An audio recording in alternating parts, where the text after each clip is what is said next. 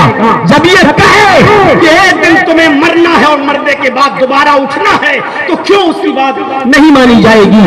شاہد کی شہادت اور اس کی صداقت ایسی تھی کہ آخری خطبے میں حجۃ الوداع کے موقع پر محمد رسول اللہ نے اپنی شہادت پر تمام لوگوں کو بھی گواہ بنا دیا، تمام لوگوں کو بھی شاہد بنا لیا۔ حجۃ الوداع کا موقع ہے تو تقریباً 1,44,000 کا مجمع ہے، قصبہ اونٹنی پر سوار ہے، آپ نے لوگوں کو مختصر خطاب کیا ہے، زندگی کے ذری اصول ضابطے بتائے، اللہ سے ڈرنے کی وصیت کی ہے، اللہ سے ڈرنے کی وصیت کی ہے، ایک دوسرے کو قتل سے منع کیا ہے، عورتوں کے سلسلے میں بھلائی اور خیر کا معاملہ ادا کرنے کی تعلیم دی ہے، اور اسی خطبے میں آپ نے 2 چیزوں کو مضبوطی سے پکڑے رہنے کی وصیت بھی فرمائی ہے۔ اور یہ سب کچھ کہنے کے بعد وہ شاہد اس شاندار شہادت کے ساتھ اٹھ کر کہتا ہے، او لوگوں، اللہ تعالیٰ نے مجھے جو دعوت دے کر بھیجا تھا، جو پیغام دے کر بھیجا تھا، جو دین دے کر بھیجا تھا، وہ میں نے پہنچایا یا نہیں پہنچایا؟ اس کی تبلیغ میں نے تم تک کر دی یا نہیں کر دی؟ میں نے اللہ کی طرف سے دیا ہوا دین، دی ہوئی دعوت میں نے تم تک پہنچائی یا نہیں پہنچائی؟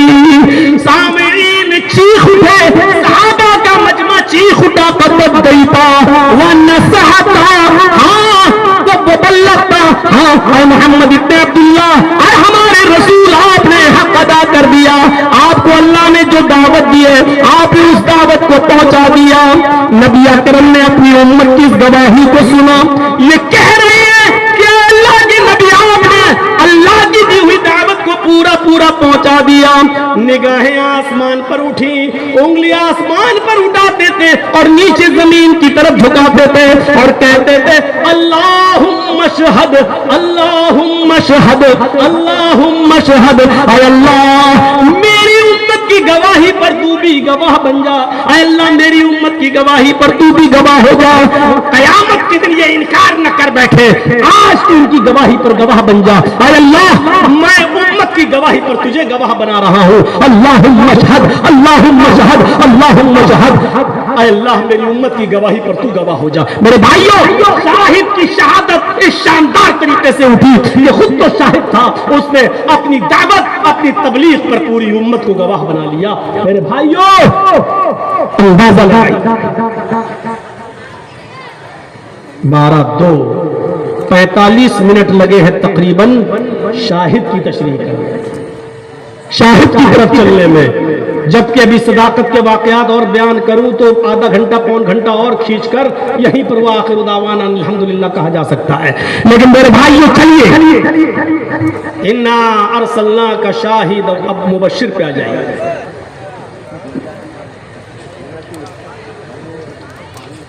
یہ تو ہو گیا شاہد، ہم نے آپ کو گواہ بنا کر بھیجا، سمجھ لیا نا؟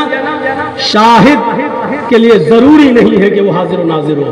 اگر شاہد کا معنی حاضر و ناظر ہے تو پھر پوری امت محمدیہ کو حاضر و ناظر ماننا پڑے گا, کیونکہ اس کے لیے شہداء کا لفظ بھی آیا ہے, لیکون الرسول علیکم شہیدا, اور رسول کے لیے شہید کا لفظ آیا ہے. تو اگر رسول شہید سے حاضر و ناظر تو شہداء سے پوری امت کو حاضر و ناظر لینا پڑے گا. تو شاہد کا جو معنی اور مفہوم تھا وہ میں نے آپ کے سامنے رکھ دیا. انا ارسلناک شاہدا ومبشرا ونذیرا, اور اے نبی ہم نے آپ کو بشیر بنا کر بھیجا, خوشخبری دینے والے, اچھے کاموں پر خوشخبری دینے والے. نبی اکرم کی پوری زندگی آپ دیکھ لیجئے, اچھے کاموں پر خوشخبری ہی تو دی تھی.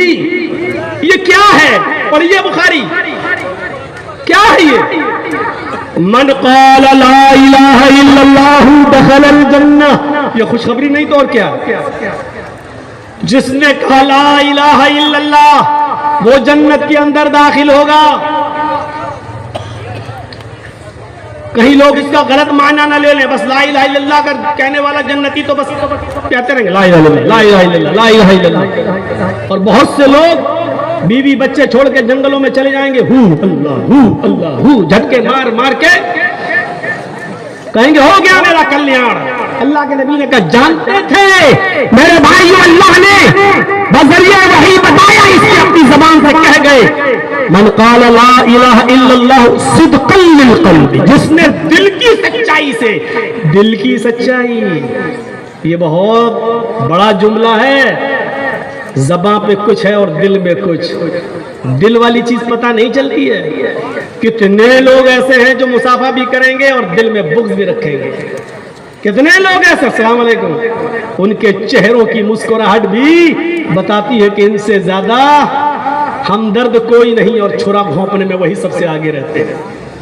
آپ کیا سمجھتے ہیں جلسوں میں سب سن نہیں آئے ہیں, کچھ لوگ پکڑنے آئے ہیں. ایک جملہ مل جائے بس, اور کل چائے کی ہوٹل پہ پوری تقریر خالی وہی جملہ چرچا کرے گا, اور وہ دکھائے گا دیکھو یہ غلطی میں نے پکڑی ہے. وہ اپنے آپ کو بڑا علامت الدہر بننے کی کوشش کرے گا. یہ ہو رہا ہے, یہ ہو رہا ہے.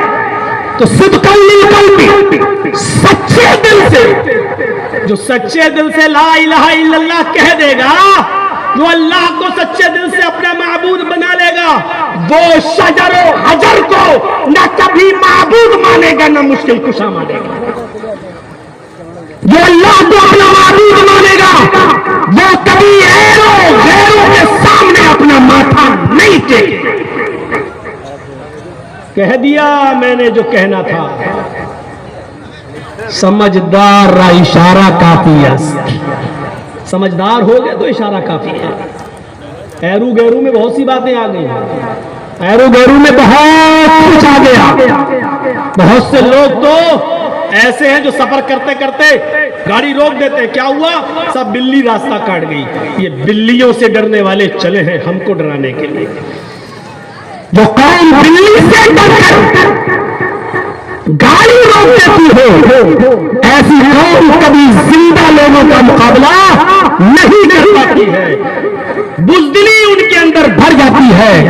اور ہم تو مستد احمد کی اس حدیث کو مانتے ہیں کہ کسی نے مرنے کے بعد کسی نے ایک مکھی مار کے چڑھا دی تھی. اب کہاں چڑھائی تھی وہ آپ لوگ سمجھ لیجئے گا, اس کا نام کھل کے لینے کی ضرورت نہیں ہے.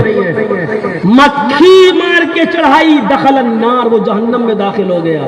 جو مکھی چڑھا دے تو جہنم میں داخل ہو رہا ہے. جرجیت صاحب 18 میٹر کا کپڑا لے کے جائیں گے تو کیا حال ہوگا, 20-25 تھان لے کے چڑھا دیں گے تو کیا حال ہوگا. اور ایک مکھی مار کے چڑھائی, اور ایک آدمی نے کہا میں مکھی بھی نہیں چڑھاؤں گا. نہیں, اللہ کے علاوہ میں کسی پر کوئی چیز نہیں چڑھاتا. فقتلوہ, یہ لفظ ہے, انہوں نے اس کو مار ڈالا, قتل کر دیا. سب نے مل کر اس موحد کو مار دیا. دخل الجنہ, اللہ نے اس کو جنت کے اندر داخل کر دیا. یہ ہے توحید کی دعوت. جو لا الہ الا اللہ سچے دل سے پڑھے گا وہ 18 میٹر کا تھان 20-25 سوٹ لے کے اور لمبے لمبے چادریں نہیں, وہ ایک مکھی بھی مار کے چڑھانا گوارا نہیں کرے گا, کیونکہ صدقا للقلب, جس نے لا الہ الا اللہ اگر صدق دل سے پڑھا ہوگا. یہ بات بھی بہت سے لوگوں کو پیٹ میں درد کر رہی ہوگی، جبکہ میں کسی کا نام نہیں لے رہا ہوں، لیکن پھر بھی اتنا درد کر رہی ہوگی کہ اگلا جلسہ کراؤ گے تو اپلیکیشن پہنچ جائے گی کہ سب کو منظوری دو، جرجیز کو نہیں دو. یہ نہ صدقاً للقلب، سچے دل سے جو لا الہ الا اللہ کہے گا، سچے دل سے جو کہہ دے گا میرے بھائیوں، چلیے بعد میں آئیں گی. صدقاً للقلب، یہ بشارت دے اللہ کے نبی، دخل الجنہ، وہ جنت کے اندر داخل ہوگا. من مات لا یشرک باللہ شیئا دخل الجنہ، جو اس حال میں مرا کہ وہ اللہ کے ساتھ کسی کو شریک نہیں کرتا تھا، وہ کہاں جائے گا؟ جنت کے اندر جائے گا. اللہ کے نبی جناب محمد رسول اللہ صلی اللہ علیہ وسلم فرماتے ہیں کہ وہ کہاں جائے گا؟ جنت کے اندر جائے گا. دیکھیے کیسی کیسی خوشخبری دے رہے ہیں اللہ کے نبی صلی اللہ علیہ وسلم. ایک حدیث میں فرمایا من کان آخر کلامہ لا الہ الا اللہ دخل الجنہ، جس کی زبان سے آخری جملہ لا الہ الا اللہ نکلا وہ جنت میں جائے گا. یعنی موت کا وقت قریب ہے، سانسیں لے رہا ہے، لوگ بیٹھے کر رہے، وہی بیٹھ کے زور زور سے پڑھ رہے لا الہ الا اللہ لا الہ الا اللہ لا الہ الا اللہ. لوگوں کی باتیں سن کر اس کے منہ سے بھی نکل گیا آخری جملہ لا الہ الا اللہ، اور ختم. من کان آخر کلامی، جس کی زبان سے آخری جملہ لا الہ الا اللہ نکلا وہ کہاں جائے گا؟ داخل الجنہ، وہ جنت کے اندر جائے گا. لا الہ الا اللہ اسی کی زبان سے نکلے گا آخری وقت میں جو زندگی بھر موحد رہا ہوگا، ورنہ شیطان کا دیا ہوا پانی میں لا مجھے پیاس لگی ہے، پی کے گیا اور ہو گئی رام رام سب طے. جب اسلام پہ ہی نہیں مرو گے، خاتمہ ایمان پر نہیں ہوگا تو کیا کہا جائے اس سلسلے میں؟ داخل الجنہ، جس کی زبان سے آخری جملہ لا الہ الا اللہ نکلا وہ جنت کے اندر داخل ہوگا. کیسی خوشخبری دے رہے ہیں محمد رسول اللہ صلی اللہ علیہ وسلم. خوش